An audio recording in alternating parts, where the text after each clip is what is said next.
Rikthehemi sërish së bashku në transmetim të drejtë për drejtë. Është koha për t'i bërë një analizë së gjithës, pra edhe zhvillimeve që lidhen me protestën, po edhe zhvillimeve të tjera që ndodhin në vend dhe që në mënyrë direkte, po edhe indirekte lidhen prapë edhe me këtë lëvizje e cila po vazhdon edhe sot shënohet dita e 68 dhe këtu kam parasysh zhvillimet e fundit sa i përket reformës territoriale. Zoti Edvin Kulluri është me mua në studio për t'i bërë një analizë së gjithës siç thash dhe po e nis mirë se erdhët një herë.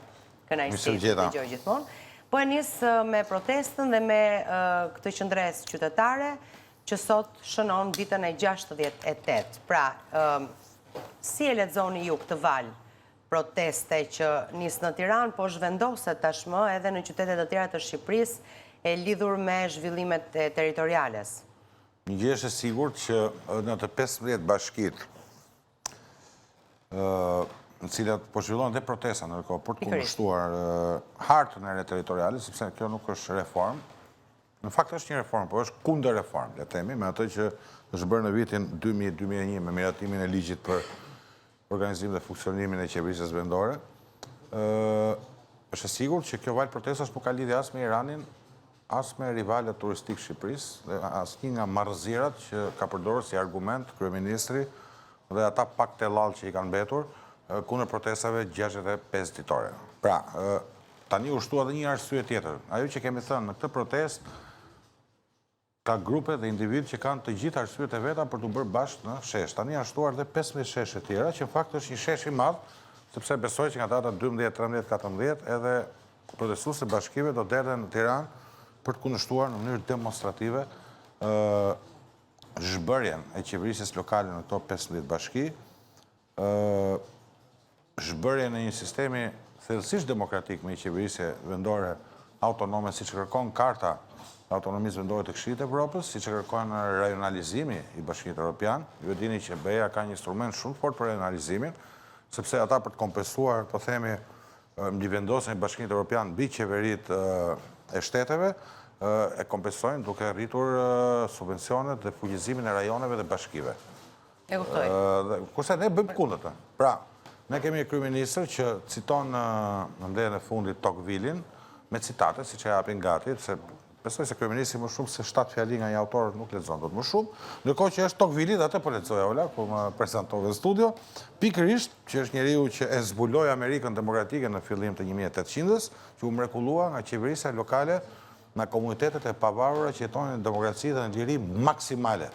Kështu që zoti Rama bën mirë që edhe kur të lexoj Tocqueville-in, që është një nga penat më të forta të demokracisë, baballarët e liberalizmit klasik dhe konservatorizmit, mos lexoj vetëm hyrjen e librit, por lexoj edhe faqet e tjera për të kuptuar, pavarësisht nga ironia, rëndësinë themelore të vetë qeverisjes lokale për demokracinë dhe për lirinë në një vend si Shqipëria, që aspiron bëhet pjesë e vendeve më të zhvilluara siç janë ato të Bashkimit Evropian. Tani shkojmë pak përtej kësaj se do rikthehemi prapë dhe të flasim me detaje për reformën territoriale për të analizuar.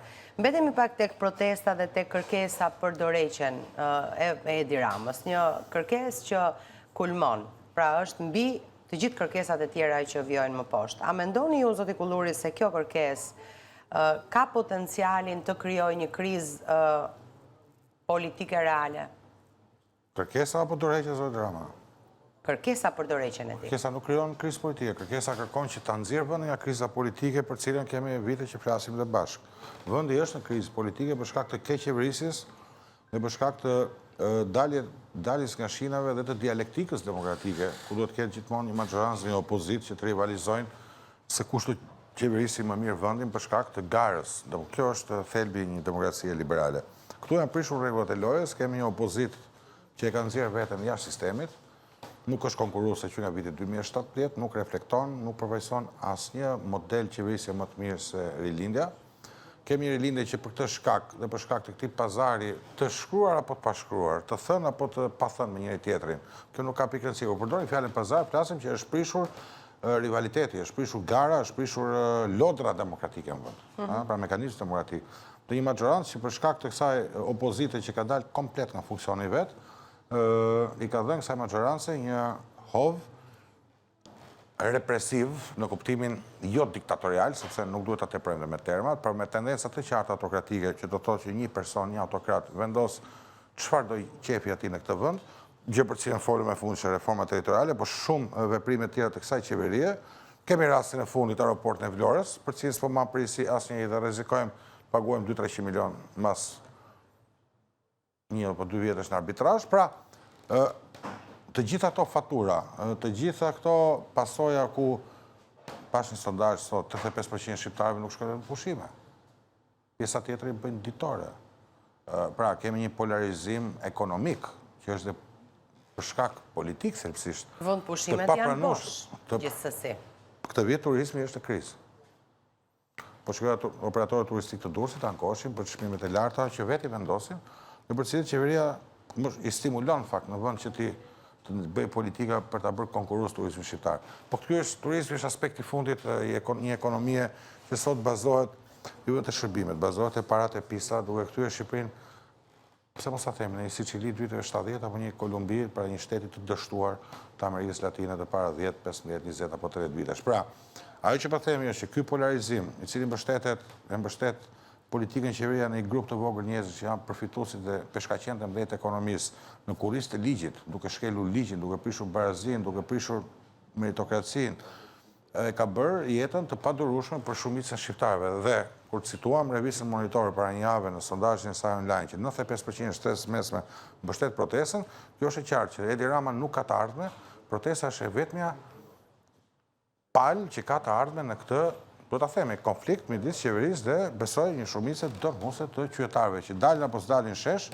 përderisa e mbështesin në shumicë, përderisa dalin një ditë po, 3 ditë jo, 3 ditë po, një ditë jo, fytyrat më të mira të Tiranës, do ta them dhe këtë, se një djalë që jam rritur këtë qytet e shoh për bërjen e protestës, është kryesisht shtresë mesme dhe njerëzit që punojnë këtë qytet. Si e vlerësoni nga ana tjetër reagimin e kryeministrit ndaj protestës? Konfuz, të paqartë, reagim frikë. Shiko, duhet të themi tani që po flasim bashkë përballë kam një nga pankartat, kur ka qenë urim për ditën shumë burg për ty. Duhet ta mirë kuptojmë edhe destabilitetin psiqik të kryeministit dhe oscilacionet që kanë qëndrime, sepse të dëgjosh 65 ditë por zyrës Rama në burg, Berisha në burg, të mbledh nuk e sta bësh gjumën i qetë. Po t'ja thoshin dikujt tjetër që nuk e ndjen veten fajtor për shkeljet ligjit, them drejtën do përgjigje me sportivitet dhe mund të jepte dorëheqje, mund mos ta jepte me drejtë sepse nuk ndiej fajtor. Po zoti Rama e di më mirë se ne, e di më mirë se sheshi, se çka gatuar, çfarë lloj gjelle këto 13 vite.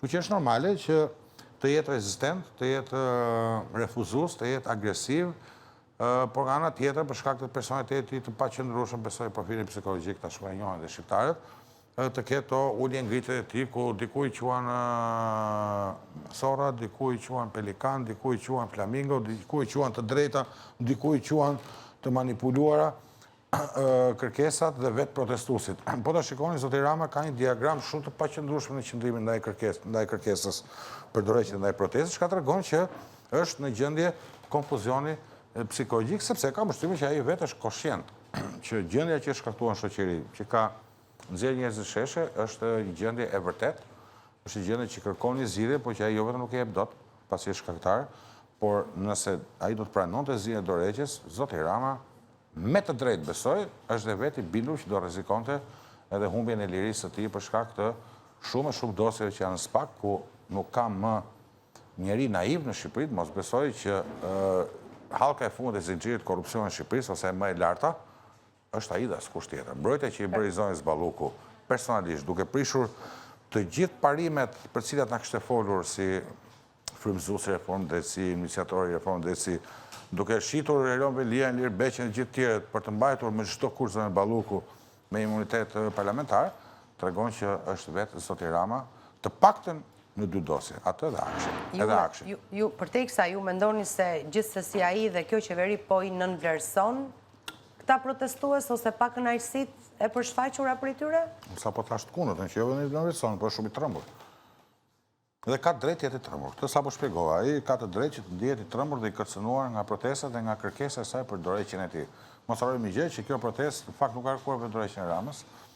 Ka pasur disa kërkesa të tjera që janë, të cilat besoj do formësohen edhe në vijim për reforma të thella që do t'i bëjnë institucionet që do dalin, po themi, mbas dorëheqjes, pra ky parlament apo i parlament tjetër apo i qeveri tranzitore që është i kërkesë themelore për të pasur një agjendë politike që të kthejë garën politike në vend, e të kthejë vendin në shinat kushtetuese nga cilat ka dalë prej vitesh. Pra, vendi sot nuk po funksionon në mënyrë kushtetuese, po funksionon në mënyrë voluntariste. Pra, çdo gjë varet nga vullneti i zotit Rama.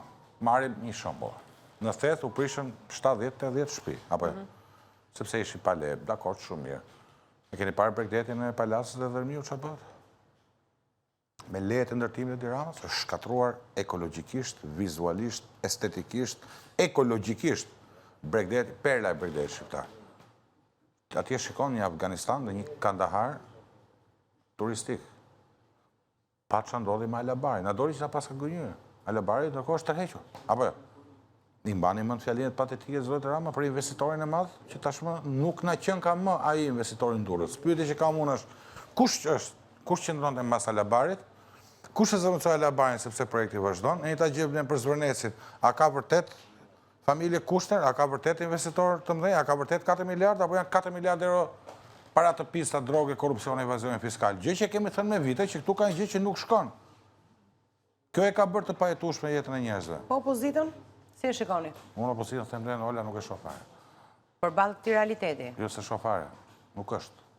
Nuk ekziston. Opozita thjesht vazhdon për inerci, ka ato 50 mandate në parlament. Po politikisht, opozit nuk ka. Kjo opozit është... Ajo që është artikulon protestën. Protestën? Mbështet atë. Mbështet pra protestën. Pra, në vend që protestat mbështet opozitën, sepse e panë që nuk dilin njerëzit protestat opozitës, është opozita një mbështet protestën. Pra, leadershipin e opozitës e kanë marrë 30-40 djemë dhe vajzat të ri. Dhe opozita mbështet protestës. Pra, opozita sot, PD-ja është kandidisur një grup seksion i protestës. Pas kësaj nuk kemi që themi, dhe kjo është fakti. Kjo është e vërteta, këtë tregon sheshi, këtë tregon dhe opinioni publik. Sot Shqipëria ka një krizë besimit tek institucionet? Krizë të thellë besimi. Jo krizë besimi. Do më thënë, ka një krizë totale mos besimit e institucionet, sepse, shiko, ajo shpreja 4 vite janë pak, 8 vite janë shumë për i majoranë Shqipëri, fatkesisht, dramatikisht është e vërtet. Do më thënë, llogarit që jemi në vitin e 13, me këtë kulturë demokratike, me këtë kulturë të munguar të mungeset ligjit që akoma kemi shoqëri, kur po sabotojnë për ditë më shumë edhe spakun, që ishte një shpresë e madhe, që dhe mbetet akoma një shpresë për të goditur palishmërinë dhe pabarazim para ligjit, kanë arritur ta bënë presion, ta mpakin, ta të kurrin, kjo tregon që rezistenca dhe frymëzimi anti-ligj që vjen nga politika dhe nga institucionet është aq e fortë sa që ka vetëm një zgjidhje që fatkesisht e kemi thënë para se disa protestat, asgjë tjetër. Kjo qeveri dhe kjo klasë politike largohet vetëm nga sheshet. Këta nuk ikin me dialog. Dhe unë parashikoj që gushi shtatori do jenë fatkesisht të nxehta, por fatmirësisht do të japi një zgjidhje këtij ngërçi ku jemi. Kjo situatë nuk mund të vazhdojë më kështu. Ka një kërkesë që artikulohet vazhdimisht në këtë protest. Hetim për kryeministrin Rama dhe zyrtar të tjerë të lartë. Sa realiste është kjo kërkesë në një kohë kur flasim për krizë besimi tek institucionet politike të vendit? Ajo që di unë, zoti Rama ka dalë në hetimet, të paktën për 3 dosje. Unë besoj në dosjen e zonit Balluku, aq pak sa kemi aksesuar në publik, është e qartë që kryeministri është porositësi në komunikimet që dalin.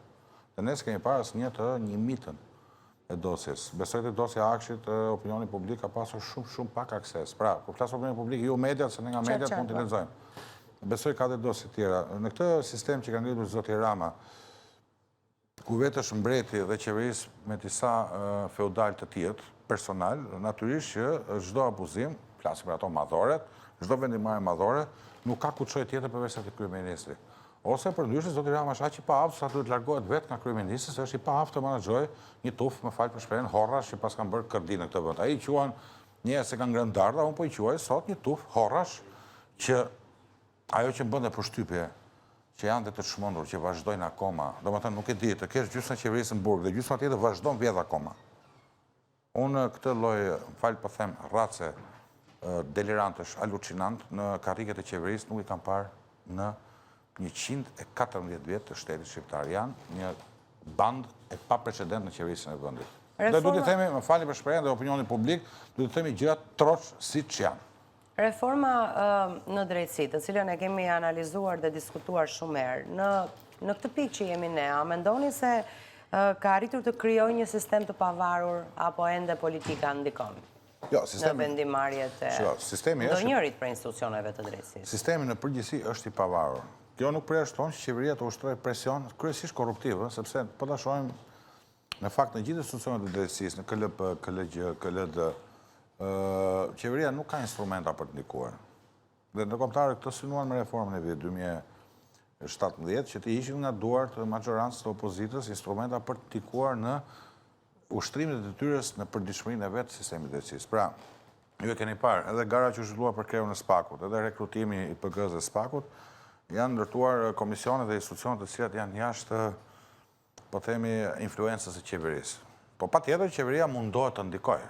Patjetër dhe është normale, sidomos në kushtet që thash ku janë. Dhe Shqipëria mos harrojmë që është një vend i vogël Ola. Ktu gjysma e Shqipërisë janë kushuritë e kryeshme njëri tjetrin. Kështu që edhe kjo është e kuptueshme, ndërkombëtarët besoj edhe këtë e kanë pasur parasysh kur përcaktuan këtë arkitekturë të ndërtimit të institucioneve të drejtësisë. Por vullneti i opinionit publik dhe vullneti ndërkombëtar është aq i fortë saqë besoj elita politike që bën këto përpjekje të mbrapshta për ta sabotuar drejtësinë në funksionimin e vet, do të dështojë. Është një luftë e madhe, besoj që aleati më i madh dhe i SPAK-ut dhe i BKH-s dhe i GK-s dhe i sistemit të drejtësisë është sheshi. Drejtësia akoma nuk e ka kuptuar mirë mesazhin e sheshit. Dje dhe partija kemi pas për herë të parë mesazhe të forta kritike dhe ndaj drejtuesit të SPAK-ut dhe SPAK-ut. Më falni, e kemi diskutuar bashkë pranë javë që kam qenë shumë kritik dhe unë për herë të parë një time, se ka njerëz që e kanë mbështetur edhe ku kam qenë politik dhe tani që bëj analizë, SPAK-u pa kushte si vetëm shpresë për të goditur palishmërinë në këtë vend dhe pandëshkueshmërinë. Por kuptohet që edhe SPAK-u nuk ka një mandat të pafund mirëbesimit të ndërkombëtarëve dhe opinionit publik në raport me këto çështje. Janë të paktën 4-5 çështje që po arritën prej vitesh në mënyrë krejtësisht të pakuptimt. Çështjet nuk janë kaq vështira për të hetuar, paktën nga eksperjenca ime administrative, siç është rasti i SBR-s apo rasti i pronave të ushtrisë. Është evident që ka përgjegjësi penale të qarta, të dukshme të funksionarëve që mbase sot arrin nivelin më të lartë të shtetit shqiptar. Reforma territoriale, diskutimet për të, draftet e propozuara për të kanë shkaktuar valë protestash në shumë qytete të vendit, sikundër kemi ndjekur. Çfarë në fakt shkakton ajo që do të jetë nesër produkti i reformës territoriale nëse miratohet propozimi i socialistëve? Minon demokracinë apo çfarë ndodh? Këtu demokracia, që do të kemi qartë një gjë, pushteti vendor është një nga 4 kolonat e demokracisë. Këtë se them unë, këtë tregon eksperienca angleze, amerikane, italiane dhe gjithë vendet perëndimore. Parlamenti, qeveria, drejtësia dhe pushteti vendor janë 4 kolonat e qeverisjes, të cilat duhet jenë në raport reciprok, po themi, pavarësie të ndërsjellës me njëra tjetrën. Dhe pushteti vendor është një nga këto 4. Shumë i rëndësishëm, sepse është niveli bazi i qeverisjes, është niveli bazi i përfaqësimit të qytetarëve.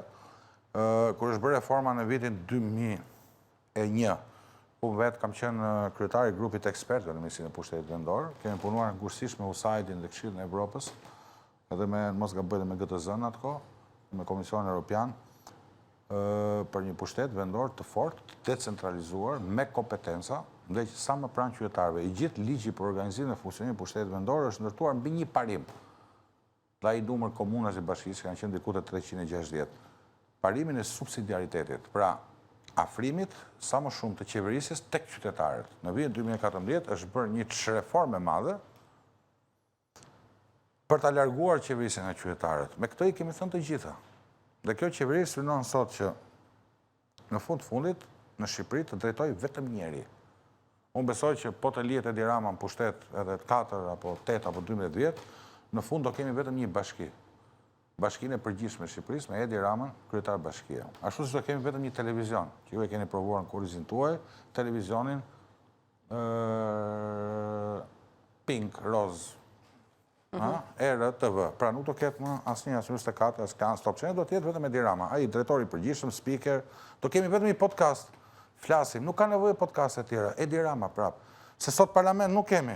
Niko Peleshi, më fal që po them, është personazh, nuk është personazh real, nuk ekziston. Është Edi Rama kryetar parlamenti. Përderisa nuk jep llogari, shkon interpelancë, jep urdhra Niko Peleshi, nuk kemi kryetar parlamenti. Në fakt nuk kemi as parlament. Është Edi Rama që drejton parlamentin, qeverinë Edi Rama, mediat Edi Rama. Nuk e di çka ka ngelur më këtë vend. pushteti lokal Edi Rama, si që thamë. Pra, e gjithë kjo valë, personalizimit pushtetit, centralizimit pushtetit, është një valë antidemokratike kundër lirisë individit, grupeve shoqërore dhe komuniteteve që janë një marrëdhënie organike, historike midis njerëzve, lidhje gjaku, kulturore, ekonomike, mes njëri tjetrit. Vjen ky, më keq se Enver Hoxha me 36 komitete ekzekutive, edhe ullë numrin e bashkive. Në vitin 2014, 65 nga 360, dhe sot në 45. Ta thash, edhe 8 vjetë do ta bëj një bashki. Bashkia Edi Rama, bizë do quhen BR, QR, Qeveria Edi Ramës, PR, Parlamenti Edi Ramës, TVR, PDR, Podcasti Edi Ramës, Drejtësia Edi Ramës, Spaku Edi Ramës. Pra dhe pushteti vendor në këtë është e pabesueshme të diskutosh 35 vite mas rënies komunizmit, mas gjithë asaj përpjekje për ta bërë këtë vend të lirë dhe demokratik mas 45 vjeç diktaturë, të kthehemi prapë dhe të flasim për këto çështje. Ka një interes të ngushtë fare Partia Socialiste me këtë draft? Nuk ka Partia Socialiste, ka vetëm Edi Rama. Kryetari i partisë atë? Kryetari i Partisë Socialiste, po. Po të kishte Partia Socialiste, do kishte debata aty brenda. Fatmirësisht, këta 50 kryetarë të bashkive, nga të cilët 13 janë PS-s, nuk kanë pranuar. Ja kuptoni kush është rëndësia të jesh kryetar bashkisë zgjedhur me votë? Vetë fakti që ta kanë dalë kundër qeverisë, kjo është prova më e madhe që pushteti vendor duhet të jetë i decentralizuar. Të 13 kryetarë të bashkisë PS-s kanë qenë në shesh. Çfarë tregon kjo? Çfarë kemi ne nevojë? Kemi nevojë për autoritet apo kemi nevojë për demokraci? Kemi nevojë për uniformitet apo kemi nevojë për pluralizëm? Nuk u ngopëm 45 vjet? Apo jo? Nuk u ngopëm 45 vjet me një diktator, me një autokrat? Duhet të themi prapë, në pas ka marrë malli? Jo, shoqëria shqiptare nuk kërkon centralizim, nuk kërkon një mbret absolut, nuk kërkon një diktator, nuk kërkon një... Po të mbani mend Enver Hoxha në vitet e fundit të jetës tij, kur ato fjalimet që i kishte me diabetin 500-600, fliste marrëzira për mbledhjet e qeverisë, po ta mbani mend. Në mbledhjet e Komitetit Qendror, njësoj ka filluar flet dhe ky. Flet marrëzira nga mëngjesi deri në darkë. Sulmon çdo që është kundër këtij procesi centralizues. Dhe fatkeqësisht ka dhe një pjesë të vogël të elitës të korruptuar, që është në media, në shoqërinë civile, shumë pak njerëz që i kanë mbetur akoma, të cilët janë dakord me këtë valë antidemokratike, antiliri që po përpiqet Edi Rama të përhapin qeverisjen e Shqipërisë dhe në shoqërinë shqiptare. Ndaj, ajo protesta atje përfaqëson dhe bashkitë, të 15 ato bashki përfaqësojnë datë protestën shesh sot, dhe unë uroj që, dhe jam i sigurt që shumë shpejt do bëhen një trupe vetme, akoma më e madhe, sa ajo që është çdo ditë në bulevard. Shpopullimi është nga shqetësimet më të mëdha në Shqipëri, është kthyer gati në plagë të shoqërisë shqiptare. Kush mban përgjegjësi për këtë? Shiko, do të kemi parasysh një gjë që 45 vite komunizëm i mbajtën njerëzit me zor në fshat, në kooperativ, në një jetesë miserabël. Dhe natyrisht mbas vitit 90, në vitet 91 mbas pati një val, pati 2-3 val migracioni të brendshëm, por sidomos edhe migracioni jashtë kufive. Por kjo është justifikueshme ka përshtypjen deri në vitin 97. Pra për shkak të historikut, për shkak të shkuarës. Mbas vitit 97 dhe sidomos mbas vitit 2013, do ta themi që ka një përkeqësim shumë të madh të shifrave, janë gati 40 sa njerëz që largohen çdo vit që ka ardhur PS-ja në pushtet me zotin Rama kryeminist. To tregon që kemi krizë të qeverisjes në raport me qytetarët aty ku jetojnë. Po ta shikoni, Tirana është bërë një pirg i madh migracioni, ku njerëz vrapojnë për ditë në punë të zakonshme, thjesht për të mbijetuar, me një kosto jetese shumë të lartë. Dhe një nga problemet pse njerëz kanë dalë shesh, tani ka kuptuar që edhe ky migracion i brendshëm ka qenë i sforcuar dhe gabim për shkak të keq qeverisjes. Dyta, që njerëzit jetojnë aty ku kanë lindur, aty ku i lidh çdo gjë me familjen, me komunitetin, me pronën, me interesat e tyre, do të kryesh dhe kushtet jetojnë mirë. Qeveria bëhet pamundur që të përkeqësoj kushtet, duke larguar qeverisë. Po marr vetëm një shembull, familja ime është origjinë nga Dukati Vlorës, që ka qenë pjesë e Bashkisë Orikum. Që kur Bashkia Orikum është shkrirë dhe ka kaluar në një njëjtësi administrative me një administrator që nuk ka asgjë në dorë, vetëm vjen vërdall kod gjithë ditën me çelësa, në zinxhir. Se s'ka çfarë tjetër, s'ka as fonde, s'ka as... Ose shikoni mini bashkitë të Tiranë. Kryetarët e mini bashkive hanë për ditë grushta qytetarët për shërbime që nuk i kanë në dorë. Dhe po marr shembullin e Bashkisë Orikum, që kur Bashkia Orikum është shkrirë, investimet publike në zonë janë pothuajse zero. Pothuajse zero. I vetë investim ishte kapriço e Tiranës për ta prishur rrugën që ishte gjysmë bulevardi, për ta bërë nga fillimi, për të spostuar shtyllat nga këtu atje, se po kaloi një e Tiranës dhe si përqyen shtyllat, duhet bërë rruga atje nga fillimi me miliona euro nga paratë taksa paguese. Zero. Pra në energjetik zero, në infrastrukturë zero, në ujësia zero. Çfarë duhet ndryshojë në gjykimin tuaj në mënyrë urgjente që njerëzit i kthejnë syt nga Shqipëria? Shumë gjëra. Para, shikoj, kjo kërkon një intervistë të posaçme. Ola, unë besoj që javës tjetër mund të kemi mundësinë të flasim, të bëjmë një 45 minutë, sepse ky vend ka nevojë për shumë reforma të thella. Pra se si shqiptarët të shohin të ardhmen në Shqipëri. Shikoj, njerëzit e kuptojnë me intuit gjërat që nuk shkojnë dhe çfarë do të jetë më mirë. Por për të artikuluar është detyra jonë, ne që jemi opinionistë apo politikan, por besoj që këtu duhet filluar me një reformë urgjente kushtetuese që të rigarantojë ndarjen e pushteteve. 2. Duhet të zgjidhet përfundimisht çështja e pronësisë private, që është një katraur. Ne po flasim për një nga 2 të drejtat natyrore të njeriut mbas drejtës tjetër, që drejta pronës. Duhet të kthehemi tregut lirë, duhet të kthehemi ndarjes pushteteve urgjentisht, duhet të kthehemi mbështetjes për drejtësi në mënyrë të padiskutueshme, duhet të ç'bëjmë të reformë territoriale, do ta kthejmë mbase jo me 300, po me një numër shumë të lartë ku komunitetet historike të kenë bashkitë dhe komunat e tyre, siç e ka Italia, siç e ka çdo vend normal. Italianët kanë një shprehje kish e komunë. Pra ku ka një kish, ka një komunë. A mendoni ju se Shqipëria po rrezikon të humbas kapitalin më të rëndësishëm, brezin e ri? Rrezikon. E ka humbur. Ne pothuajse kemi humbur. Po unë të gjithë rreth jemi misor për shkak të moshës i kanë fëmijët. Në gjithë mjedisin tim misor, djali im është më i vogël, 9 vjeç. Të tjerët i kanë fëmijët 17, 18, 16, 15, 20, 25. Janë fëmijët me valizhe në dorë. A e dini sa shkolla e mbyllur? Sa? Qindra në gjithë Shqipërinë. Qindra. Pra nuk ka më, po ikin. Nuk shojnë të ardhme këtu. Sepse kur ty të thonë, o do jetosh për një rrogë me cilën nuk paguan do të asqeran që kemi thënë, nuk bëhen të aspushime. Ose për ndryshe do bësh kriminel duke punuar një call center me mashtrime, unë e kuptoj qartë pse një prind normal dhe një familje normale i thonë fëmijës iki jashtë për një jetë normale, të jetosh me ders, me merit, të jetosh brenda ligjit, siç takon çdo njeriu. Këtu nuk kemë alternativa. Ky është bërë vend ku dominon krimi. Ka pushtuar rrugët, para e pisët klasë, jo krimi në kuptimin e dhunës fizike, sepse njerëzit që merren me trafiqe të nivelit lartë nuk janë kriminal ordinar, jemi të qartë. Por këta dominojnë sot biznes e turizmit, ta dominojnë sot biznes e ndërtimit. Ta dominojnë, e keni parë që bëhet në shumë shërbime, mos marrim me rratashi me taksije, me makina me qera se që bëhet në të vend. Pastrohet para pa fund. Çka ka bërë? Kjo ka shkatruar konkurrencën e lirë dhe ka prishur ëndrrën e çdo njeriu për ndërtuar një jetë me punë. Këtu punë të vjen turp të thuash që sot punoj. Po kthehet në model social. Dhe ky mendon se do ta zgjidhë me Smart City-n. Situatën që kemi në shkolla, po themi, një çështje tjetër që ka dalë është debatuar dhe në shesh. Ndërkohë që këtu fëmia modelin ka horrin e lagjes. Gangsterin që shkon në shtëpi bari. Ti themi trosh gjërat apo që ikën në Spanjë, punon 6 muaj, vjen me 50.000 euro, pavarësisht se mund bjerë dhe në burg, fatkeqësisht edhe të vritet. Ky është modeli i suksesit ndërtuar sot, ose duhet bësh një ushtar i qeverisë për të firmosur letrat e bardha të këtyre dhe shkosh në burg bashkë me këta. Nuk shoh model tjetër suksesi Ola.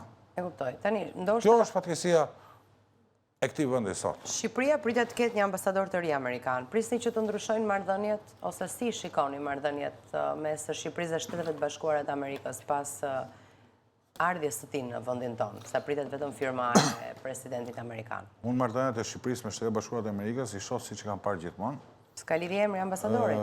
Jo, ta them unë. Shiko, Spartak Gjela ka pasur shprehje shumë bukur në vitin 2003 kur pati problem me përballje të Ramës në zgjedhje ku u prishën 55% e kutive, një nga manipulimet më të rënda zgjedhore, fatkeqësisht ka autori i Ramës në zgjedhjet e Bashkinë Tiranës. Dhe avokati tha një shprehje shumë madhe mbas debatit që bëri me ambasadorin Jeffrey, i cili nuk pranoi që PD-ja të bojkotonte zgjedhjet, ditën e zgjedhjeve, tha, unë demokracinë amerikane kam mësuar nga Thomas Jeffersoni, jo nga Jeffrey. Pra, unë uroj që ambasadori amerikan të vi të përcjelli ato principe, ato vlera që Shtetet e Bashkuara të Amerikës kanë reflektuar në gjithë botën, si demokracia më e madhe në botë, si vendi ku garantohen në mënyrë maksimale lirit dhe drejtat mbrojtja e lirive dhe drejtave të individit, dhe grupeve shoqërore, komuniteteve që thamë lokale e kështu me radhë ndarjes pushteteve. Pra ato parime për cilat ne kemi adhuruar Amerikën në 90-ën dhe sot jemi një nga vendet që e mbështesim më shumë modelin amerikan dhe e përkrajim më shumë dhe jemi populli më pro-amerikan në gjithë Ballkanin dhe mbase në Evropë. Sepse kemi adhuruar këtë model. Fatkeqësisht çfarë ndodhi me Zvernecin ka prishur diçka nga ky imazh. Jo për faje. Kam përshtypjen të palës investitore, se sa të manipulimit skandaloz që ka bërë Edi Rama emrave të përveçëm lidhur me politikën amerikane, në rasti konkret të dhëndit të presidentit Trump, duke i dalë garant për prona të bëra pis me persona me probleme me ligjin. Dhe uroj që, dhe besoj që opinioni publik është i qartë, që kjo ka qenë një manipulim skandaloz i kryeministrit, dhe që i ka bërë një dëm edhe imazhit të Bashkuara në ditë e para të protestës. Tani gjithë janë qartë që këto nuk ka një protestë kundër askujt që është investitor amerikan, është një protestë kundër qeverisë dhe uroj që ambasadori, duke qenë dhe ish ushtarak, me disiplinën ushtarakut që unë e njoh mirë, të rivendosi disa pika mbi i në raportet Shtetit Bashkuar Shqipëri dhe mesazhe të qarta politike. Nga çfarë tha në Senat, duke që është një ambasador i duhur në kohën e duhur. Ishte shumë i qartë, shumë i vendosur për prioritetet që renditi në Komisionin e Jashtëm Senat Amerikan. Faleminderit që ishit me mua në studio, zotë Kulluri. Faleminderit dhe juve. Kënaqësi të dëgjoja, faleminderit dhe ju që na ndoqët, shkojmë në publicitet.